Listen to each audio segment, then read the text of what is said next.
Yo, what's up mga brad? Nag-road test tayo ngayon ng Chevrolet Sonic na 2013. So ang problema nito is transmission. Meron siyang shift shock or kaldag. Alam niyo yung kaldag, yung pagka nagpapalit ng shift, no? Pagdating sa segunda, nasa 3,000 na yung RPM niya, hindi pa siya nag-change ng shift. So ang mangyayari, bibiritin mo siya, then pag nagpalit ng shift papuntang tercera, doon na kumakaldag o yung sinatawag na shift shock sa transmission, yung biglang papasok yung tercera na bema din tag, yung parang ganon, no? So alam ko na experience nyo rin to doon sa may mga unit nyo, no? Lalo na sa mga automatic. Yan. So ito ngayon yung ginagawa natin is yung Sonic. Nagre-rebuild tayo ng transmission ng Sonic, Chevrolet Cruze, Chevrolet Captiva first gen, Captiva second gen, Trailblazer, Colorado, Ford. Yan, yung mga nire-rebuild natin. Pero usually lahat naman ng brand kaya naman gawin sa Autodoc ng team natin, ng Autodoc team. So ayun, mabalik tayo dito. So pagka nagtersera na siya, biglang kakaldag, and then magantay ka ulit ng ng 3,000 RPM bago pumasok naman sa kwarta. Minsan nagche-check engine. Pag nag-check engine naman siya, mangyayari magli-limp mode. So maglo-low power, ang magiging shift niya na lang is 4 and 2. So pagka clear mo, magkukumpleto yung shifting niya, pero ganun pa rin, nahihirapan siyang pumasok sa tercera, kwarta. Doon na lumalabas yung shift shock, and then after nun, check engine.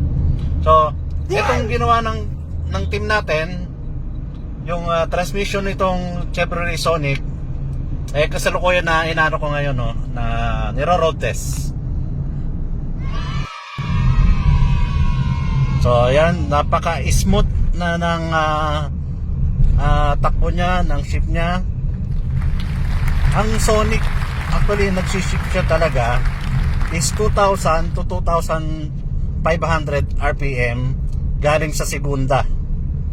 No, pagka bigla mo naman inapakan yung silinyador, 2,500, saka magsiship yung tong Sonic, pero sa ibang unit katulad ng Captiva, ng Cruze, mga 1,800, 2,000 RPM, doon nagsiship na siya.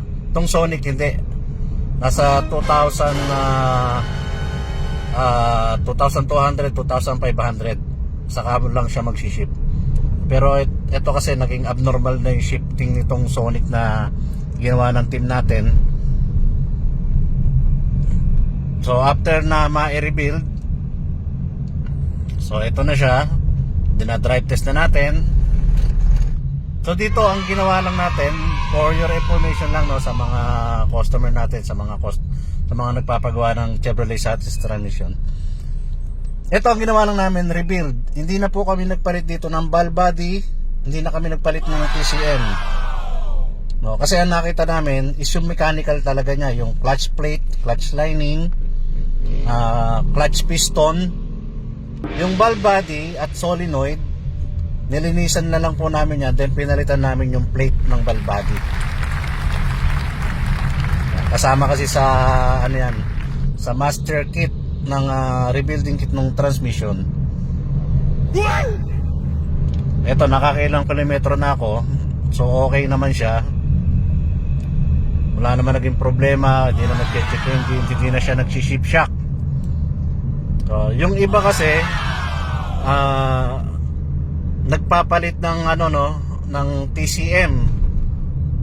Depende naman kasi yan sa mariread ng ating scanner o madadiagnose. So obligado magpalit ng TCM, magpalit ng valve body. So dito sa ginawa natin, ang pinalitan lang natin dito is yung clutch plate, clutch lining, clutch piston, Yan. So, medyo nakatipid si sir kasi magkano rin ang TCM ng transmission. Alam niyo naman kung magkano, di ba? Maabot din ng 20 plus. So, ito, talagang rebuild lang ang ginawa namin. Kasi sa shop namin, mga brad, alam nyo, kung ano lang kasi yung sira ng sasakyan, yun lang talaga ginagawa namin. So, depende na lang, siyempre, bibigyan namin ng recommendation, yung alam namin na next na PMS or yung next na balik sa amin, no, yung iba na mga unit. So, binibigyan namin recommendation para sa susunod na balik nila. Yun yung ilalagay namin na mga need na palitan naman. So, hindi biglaan.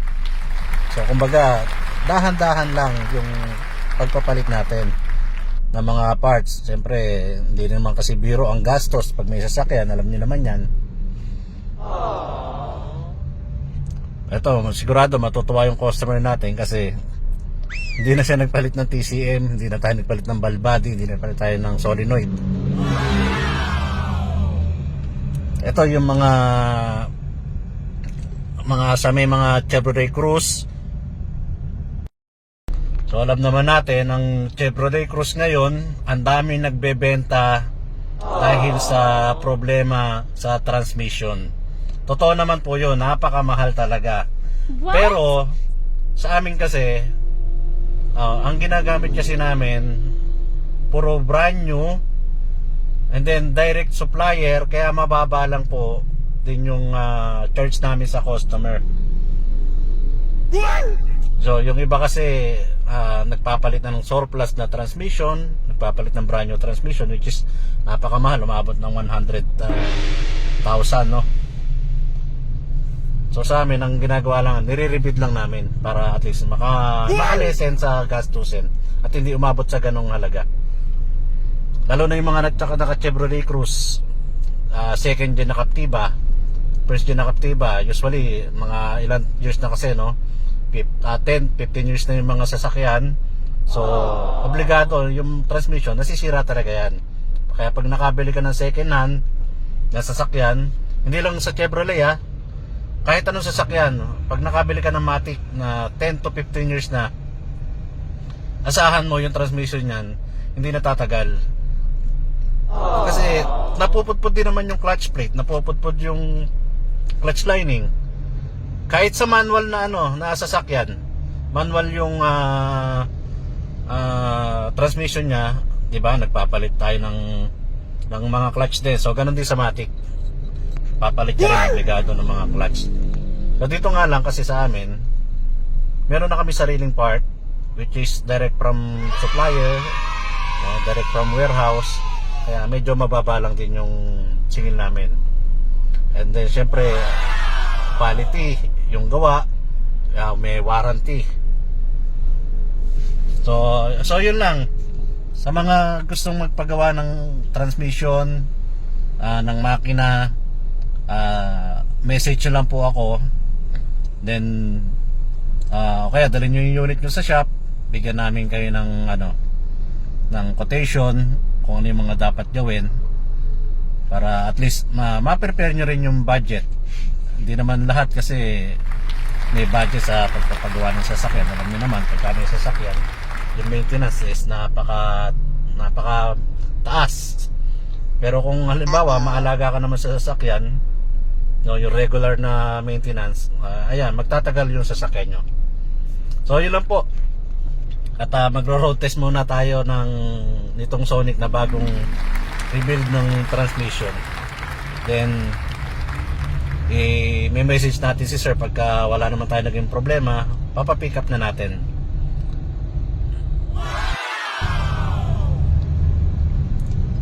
So may mga problema dyan ng transmission ng unit nila. Sonic, Captiva, Cruze, Trailblazer, Colorado, or kahit anong Chevrolet, message nyo lang po kami, baka matulungan namin kayo sa mga problema nyo. Or kahit anong unit, mapa Asian car or American car, European car, message nyo lang po kami para mabigyan namin kayo ng, syempre, kung gusto nyo na second opinion, bibigyan namin kayo ng second opinion. ipacheck nyo lang yung sa aming sasakyan. At maraming salamat nga pala sa lahat po ng followers ng Autodoc, mga subscriber natin sa YouTube, sa TikTok, sa FB. Maraming salamat at sa patuloy na pagtitiwala sa ating team.